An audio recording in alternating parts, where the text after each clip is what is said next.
Phones are amazing.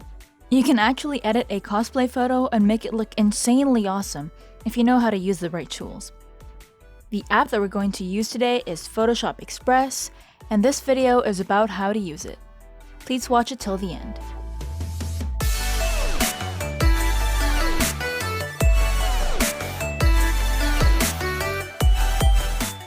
Hello again everyone, it's Ren here and welcome to this channel. This is the third video in this channel's ongoing 5-part series called How to Edit Cosplay Photos Using Your Phone. If you haven't seen the other videos, please do check them out after you finish this one. I'll link them in the description down below. Photoshop Express is a mobile app developed by Adobe Creative Cloud.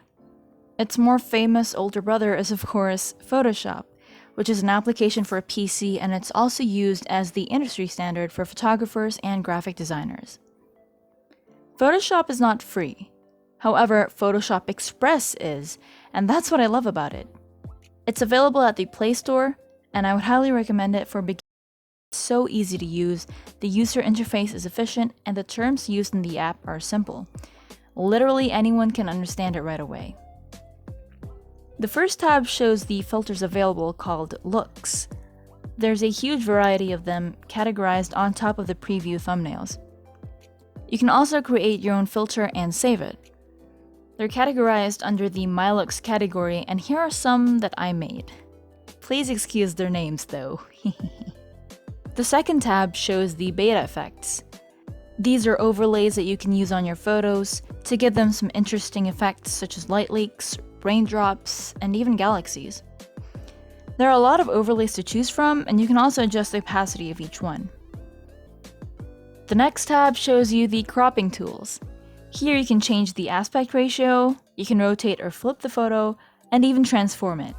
It has a lot of preset aspect ratios for you to choose from, and for this photo I'm going to choose the 1:1 ratio. The fourth tab is the Adjustments tab. And for me, it's the most important tool set for cosplay photo editing in this application. Here, you can do color corrections, adjust the clarity, sharpness, and exposure of a photo, and so much more. It also has split toning, blur, and vignette options. Now let's talk about the adjustment options here real quick, and I'll give an overview of what each of them can do.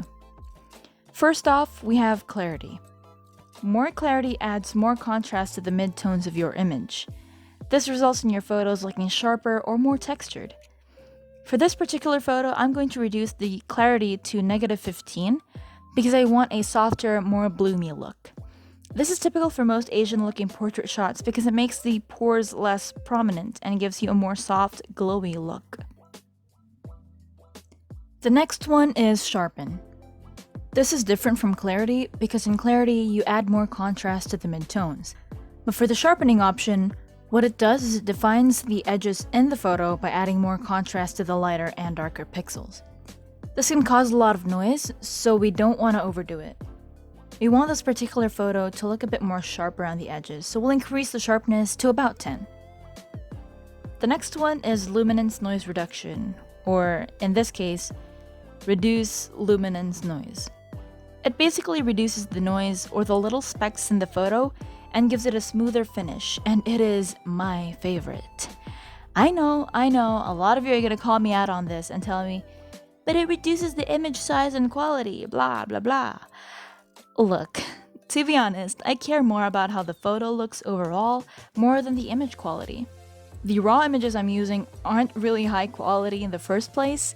These were taken with a phone, which means it has more noise than photos taken with a DSLR. This is why luminance noise reduction is really handy when it comes to phone photography. It almost makes the photo look like it was taken with a DSLR when done in right amounts. This is what I often use to make my photos look smoother, more surreal and anime-like. But since it does take away detail and texture, I usually sharpen the image as well whenever I use this, so be careful with it and find the balance in between. The one next to luminance and R is reduce color luminance, which basically removes color noise. I don't use this very often. The luminance noise reduction is enough for me. Actually, I don't use this at all, so I'm not very sure how you can apply it to your cosplay photos. But if you do have noise in some of the colors, especially red, the reds and the blues, then you can use this. The next one is dehaze. This is useful when your photo looks hazy or foggy. It clarifies the photo by getting rid of the fogginess in the image. The photo that I'm editing isn't necessarily foggy or misty right now, so I'm not going to touch that. The next adjustment is the grain. I noticed that Hakken uses a lot of grain on some of her Instagram photos, and it kind of gives off a nice retro vibe to it. But for this particular photo, I'm not going to add grain because I want it to look smooth and sharp. It depends on you and the aesthetic you're trying to achieve, if you will add grain or not, but normally we don't add grain in photo shoots, or photos from photo shoots. It's more ideal for selfie photos. The next one is fade. I'm not sure how it works in a technical way, but what it basically does is it fades the colors of the photo. It's almost like lowering the opacity of the photo itself over a white background, but there's no layering in Photoshop Express, so I'm not sure if this definition applies, but that's what it looks like. I'm going to drag it up to 20 for fade. I'm sure most of you know about exposure. It refers to the amount of light captured in a photo, and here I'm just going to increase the exposure to about 4 to brighten it a little bit. Next is contrast, which I will bring up to 7 to add more dimension, and then I'll lower the highlights just a teensy bit. I'm going to deepen the shadows and reduce the whites. I'm basically trying to balance the values and brightness of me versus my darker background. These adjustments are pretty self-explanatory. I suggest you experiment with them and see what happens. Now for the color correcting part, we'll start with the temperature. The higher the temperature, the more warm or orangey it will look, and the lesser the temperature, the cooler or more bluish it will look. I want my cosplay photo to look warmer, to give it that nice afternoon sun effect, because this photo set is literally called the orange in her eyes, so yeah. As for the tint, which here in Photoshop Express is kind of like a hue adjustment from green to magenta, I'm going to lean over to green a little bit for a more naturesque look. Next, we have vibrance and saturation. Vibrance increases the intensity of the duller colors, while saturation increases the color intensity of the image as a whole. I increase both of them to about 5 each just to bring back the colors, and then I go back and decrease the whites. Now for the fun part, split toning. When I first started editing my photos, I did not know how to utilize this, but after practicing, I now understand how it works. To put it simply, split toning lets you color grade your shadows and/or highlights. You can make your shadows look greener and make your highlights look reddish at the same time. It's best to choose complementary colors when you want to use both of them, and this creates really pretty effects when used properly. I'm not going to apply any split toning to this photo because I'm already satisfied with the colors all in all. Next is the blur. This option allows you to blur parts of the photo or perhaps the background. It creates the illusion of depth of field to make it look like this, but I'm not going to apply it to this particular photo because it's not really what I'm going for. Next is the vignette, which, as you all know, fades the edges of the photo or the background to either make it lighter or darker. Here, you can control the amount, the midpoint, feathering, and the overall roundness of it.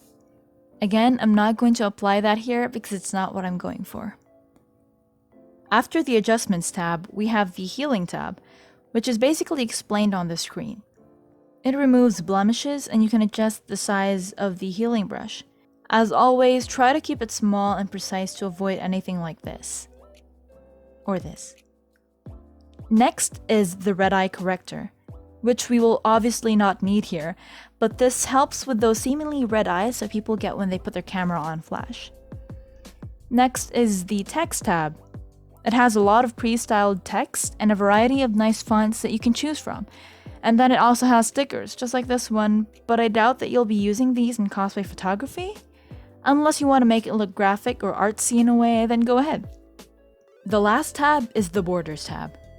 You can add borders to your photo, and there are 3 categories: basic, edges, and frames. For my cosplay photos, I would usually go for the basic ones just to keep things simple and clean. That is, if ever I do add a border. Now, since we are done editing this cosplay photo, if ever you want to save the settings and effects that you applied, just go to the Filters or Looks tab and click Add to save your very own preset and give it a name. This is before and after. Before and after. Once again, you can edit your cosplay photos however you would like, depending on the style, mood, and feel that you're going for, and the character that you're cosplaying. But just a few tips. Number 1, use Reduce Luminance Noise to reduce noise for photos taken on a phone. Number 2, sharpen your photos a bit when you reduce luminance noise to bring back detail. 3, lessen the highlights and brighten the shadows for a more surreal pastel anime look. 4, if you use 2 colors for split toning, use complementary colors or look up color pairings online. 5, keep your healing brush size as small as you can and be precise when healing blemishes. 6, don't oversaturate. Like, seriously, don't do this, like, ever.